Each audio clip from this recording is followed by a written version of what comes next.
Standing Committee on General Government to order. I'd like to welcome all members of the committee and support staff, and of course all the members of the public that will make presentations before the committee this afternoon.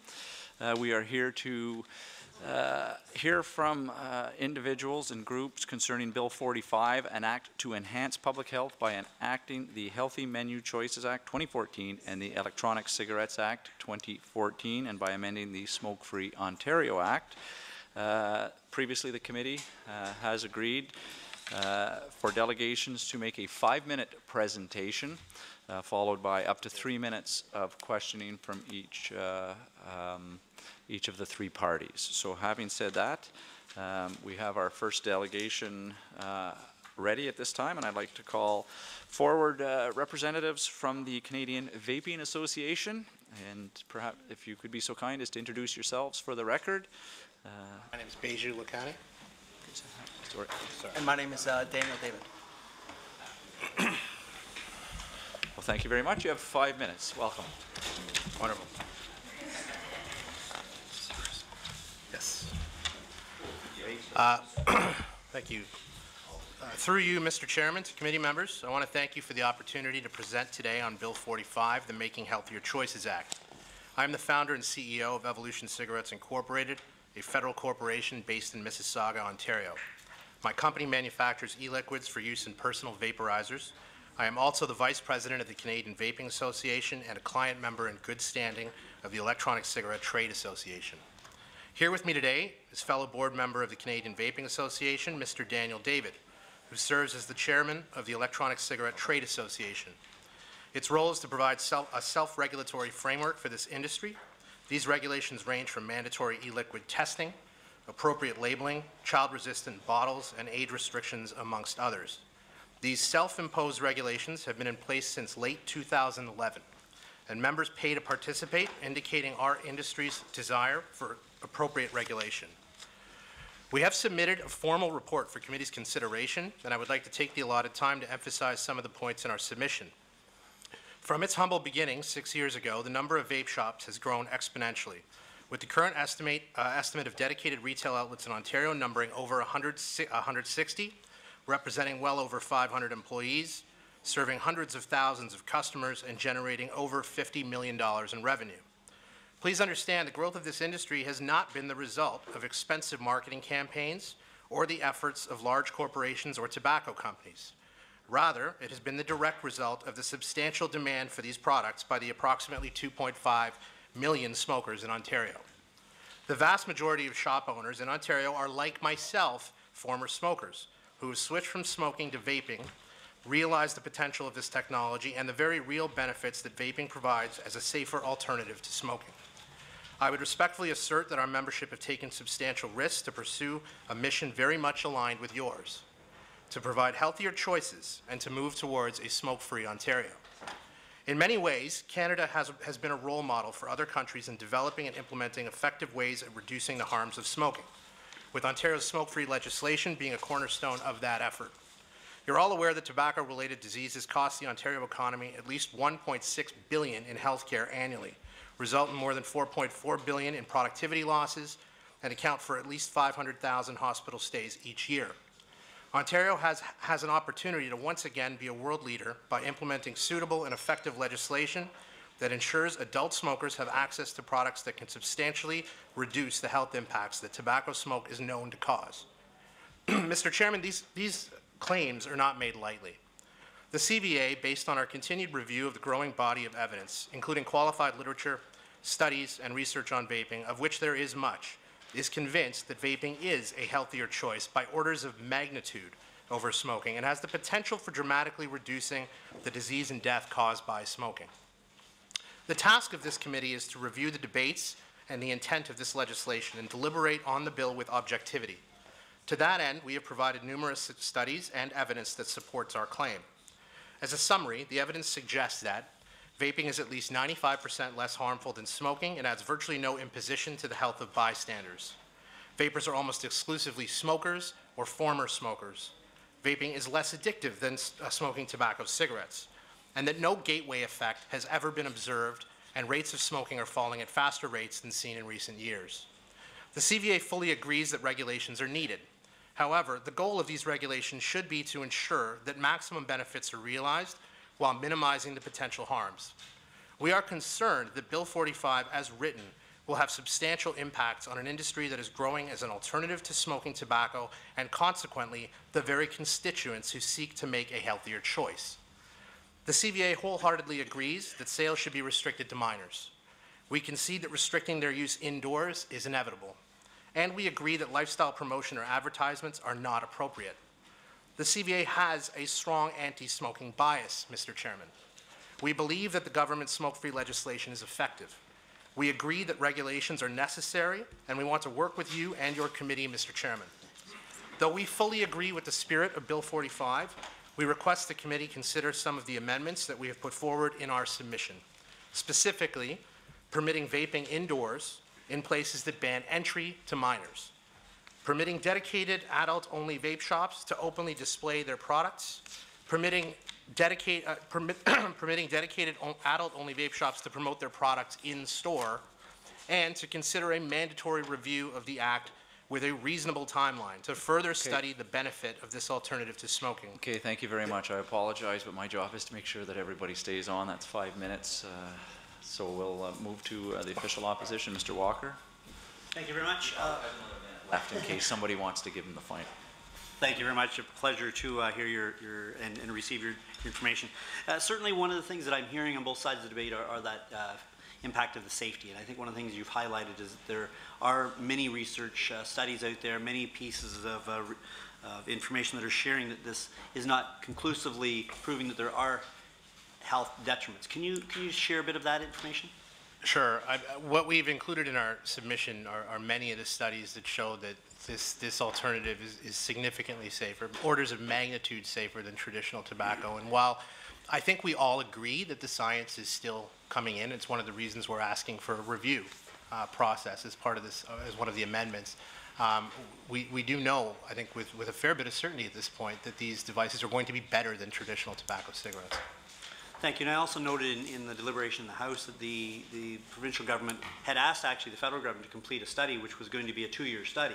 And I found it interesting that then they put this into the bill immediately to be effective almost immediately. So it's interesting that they've asked for it, yet now they're trying to, in my mind, steamroll it forward. Any comment?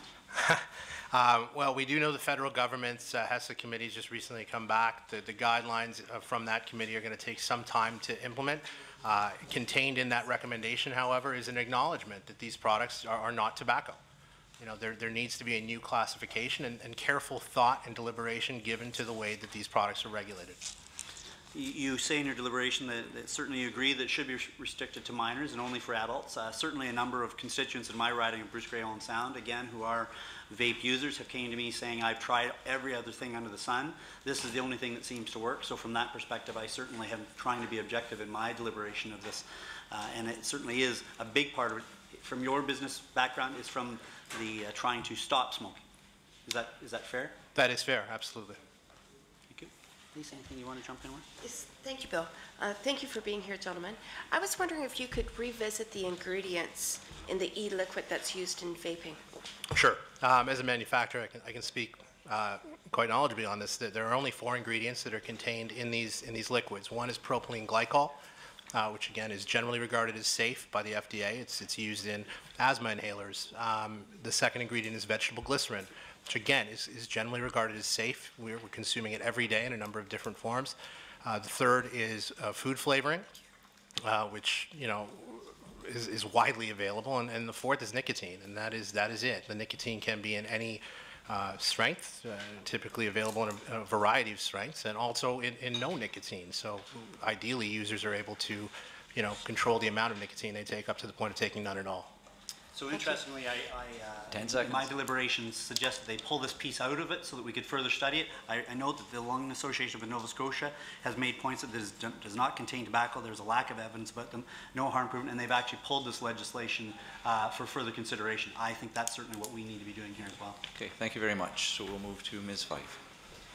Thank you for coming in today and sharing your perspective. I think new learning is that your association has an anti-smoke bias. And you do, I mean, you didn't get a chance to sort of finish your entire deputation, but you do, near the end of it, though, you say that if, you know, if the regulations are too strict on vaping, you warn that vaping will be forced underground. Do you want to elaborate on that a little bit? Sure. You know, right now, the store setup that's in place through my company, for example, Evolution Cigarettes Incorporated, and we make a product that we submit to the ECTA. We contribute, we're involved in third-party testing. We go through a whole process around safety to make sure that our products are fit for market. Our feeling is that if you regulate this industry too tightly, it wouldn't be that difficult, frankly, for people to start making these products at home. If you don't have a way to bring these to market in a way that allows a buyer to be educated on what the product contains and how it's made, you're simply eliminating us to actually show that our products are made in a responsible fashion and allow end users to make the decision as to what they should be consuming. Okay, so that's helpful. Do you, I mean, I guess the concern, though, is that, you know, when you, and there's a huge number of vaping stores that have opened in Waterloo, like shocking, like 4 in the last 4 or 5 months. And they are very close to schools, I have to say, and I mean, the concern is, the perception out there is that vaping normalizes smoking.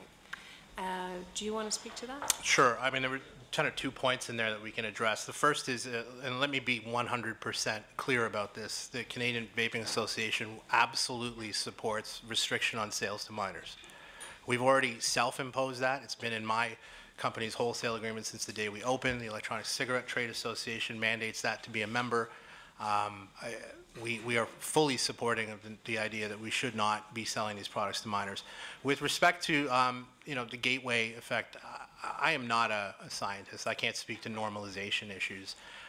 What I can say is that in the studies that we've seen, smoking rates continue to decrease as vaping rates increase. And I'm not a scientist. I can't draw a correlation. That's not my place. But I have not seen anything that would indicate to me that people are moving in that direction. So you, I mean, but you don't want vaping to have a sort of a stigma, and so therefore you want it to be allowed indoors. That's an ask in your deputation. Yeah, in adult-only indoor spaces. So, but in public venues? Wouldn't any place where a child could be legally allowed to enter, we would suggest no. If it's an adult-only space, we believe that the venue should have the ability to choose. Okay, thank you very much. And we'll move to the government side. Ms. Koala. Thank you, and thank you very much for your deputation today. I'm wondering if you can tell me if your members produce or sell e-cigarette juice that comes with nicotine. That has We do. nicotine. You do. Are you aware that it's illegal without Health Canada approval? We are aware that Health Canada is required to provide market authorization for medical products, and we are also very aware of Health Canada's recently released CASA committee report that's suggesting a new framework is required for these products. Okay. What are your members doing to come into compliance with the law? As I said, we are working with the federal government as they attempt to implement a new framework for regulating these products. I want to be clear, we welcome regulation of our product. We are looking to go to market in a way that is compliant with the law. But right now it's illegal by Health Canada's standards. The products do not have market authorization from Health Canada, that's correct. Right, okay. What recognized manufacturing standards do you encourage your members to follow in their e-juice production? Yeah, so right now, the organization that's responsible largely for regulating our industry is the ECTA, the Electronic Cigarette Trade Association, whose guidelines my company follows. Daniel David is here, can address that in more detail. So for electronics, or for e-liquid itself, we do require mandatory testing of all e-liquid that is sold. And where's that testing done? That testing is done by Enthalpy Labs. It's an accredited lab in the United States. And they test, they do a full chemical analysis on all of our members' e-liquids, and that tests for things like nicotine content. So if a bottle is says it has no nicotine in it, it must have no nicotine, and if it is labeled with nicotine, it must have that specific amount. We also look for a number of contaminants to ensure that any avoidable risk elements can be avoided. And it's actually one of the, if not the most strict testing platform in the world right now for e-liquids to ensure safety and quality of the products that our members sell. Are e-cigarettes being marketed as lifestyle products or as a cessation device? No, absolutely. With the Electronic Cigarette Trade Association, before anybody can be even considered a member, the first thing done is an audit to ensure that no health, therapeutic, or smoking cessation claims are being made whatsoever. We discourage any type of lifestyle marketing, and especially prohibit marketing that can be reasonably seen as targeted towards youth or never smokers. Okay, thank you very much. Appreciate you coming before the committee and sharing our thoughts.